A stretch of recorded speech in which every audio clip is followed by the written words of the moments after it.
mana sistem ini wajib pajak diberikan kepercayaan untuk menghitung, memperhitungkan, membayar, serta melapor sendiri kewajiban perpajakan mereka.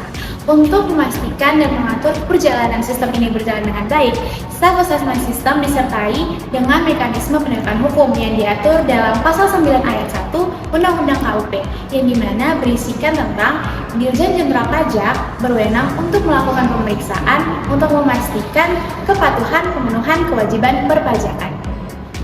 Dari sini dapat kita simpulkan bahwa pemeriksaan pajak merupakan suatu pengendalian ataupun kontrol dalam self-assessment system untuk memastikan wajib pajak bersedia untuk menyampaikan SPT dengan lengkap dan jelas. Nah, tadi sudah dijelaskan mengenai pemeriksaan pajak. Teman-teman tahu nggak sih ada berapa tujuan pemeriksaan pajak? Menurut pasal 29 ayat 1 Undang-Undang Ketentuan Umum Perpajakan, tujuan pemeriksaan pajak itu ada dua. Yang pertama adalah untuk menguji kepatuhan kewajiban perpajakan, dan yang kedua adalah untuk tujuan lainnya.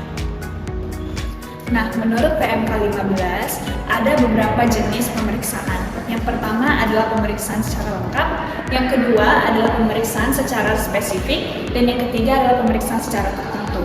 Kemudian, untuk pemeriksaan pada tujuan lain itu tidak dibedakan berdasarkan tipe. Yang pertama, pemeriksaan lengkap. Pemeriksaan lengkap itu merupakan pemeriksaan yang dilakukan secara mendalam pada seluruh pos-pos tertentu pada surat pemberitahuan objek pajak. Kemudian yang kedua adalah pemeriksaan tertentu. Nah, pemeriksaan ini dilakukan pada sub-sub pos tertentu pada surat pemberitahuan objek pajak. Kemudian yang ketiga adalah pemeriksaan spesifik. Pemeriksaan spesifik ini merupakan pemeriksaan yang dilakukan secara spesifik pada pos-pos tertentu secara mendalam.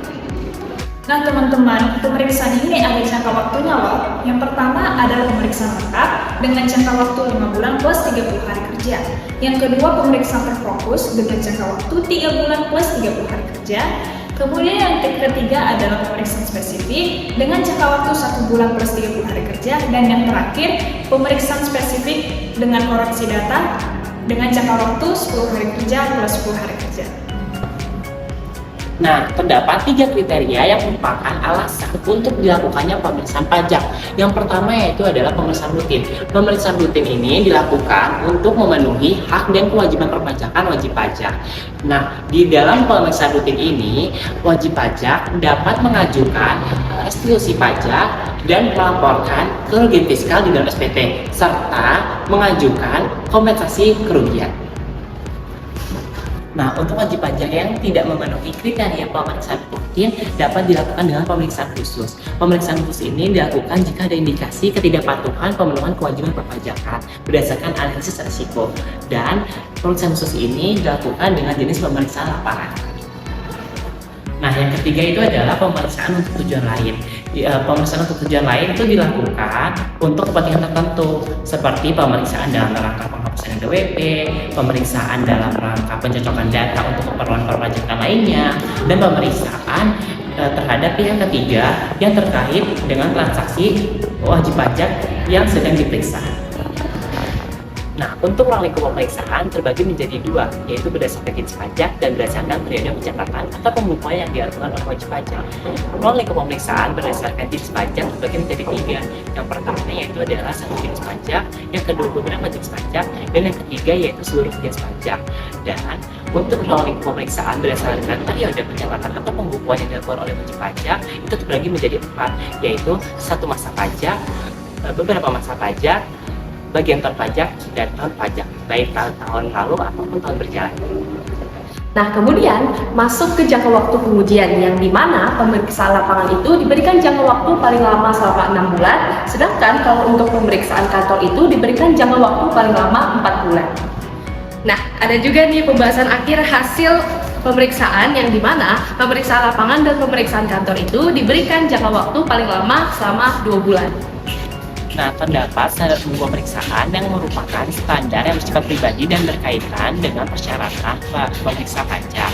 Nah, pemeriksaan yang dilakukan oleh pemeriksaan pajak harus memenuhi persyaratan seperti taat terhadap ketentuan peraturan perundang-undangan di bidang perpajakan. Dan jika diperlukan, pemeriksaan dapat dilakukan oleh tenaga ahli dari luar DJP yang ditunjuk oleh DJP. Nah, yang selanjutnya itu ada pelaksanaan pemeriksaan, yang dimana dalam pelaksanaan pemeriksaan ini terdapat beberapa standar yang meliputi pelaksanaan pemeriksaan didahului dengan persiapan yang baik yang sesuai dengan tujuan pemeriksaan. Pemeriksaan dilaksanakan dengan melakukan pengujian berdasarkan metode dan teknik pemeriksaan yang telah disusun. Temuan hasil pemeriksaan didasarkan pada bukti kompeten yang cukup. Pelaksanaan pemeriksaan dilakukan oleh suatu tim pemeriksa pajak yang terdiri dari supervisor, ketua tim, dan anggota tim. Pelaksanaan pemeriksaan dilaksanakan bisa di kantor DJP, di tempat kediaman wajib pajak, ataupun di tempat lain yang menurut pemeriksa pajak itu perlu dilakukan pemeriksaan. Dan pemeriksaan ini dilaksanakan pada jam kerja dan jika diperlukan bisa dilanjutkan pada jam luar kerja. Dan pemeriksaan ini juga didokumentasikan dalam bentuk KKP atau kertas kerja pemeriksaan. Nah, dan yang terakhir itu ada standar pelaporan hasil pemeriksaan, yang dimana standar ini digunakan untuk menguji kepatuhan wajib pajak dalam kewajiban perpajakannya dalam bentuk LHP, yang dimana LHP ini harus disusun secara ringkas dan jelas.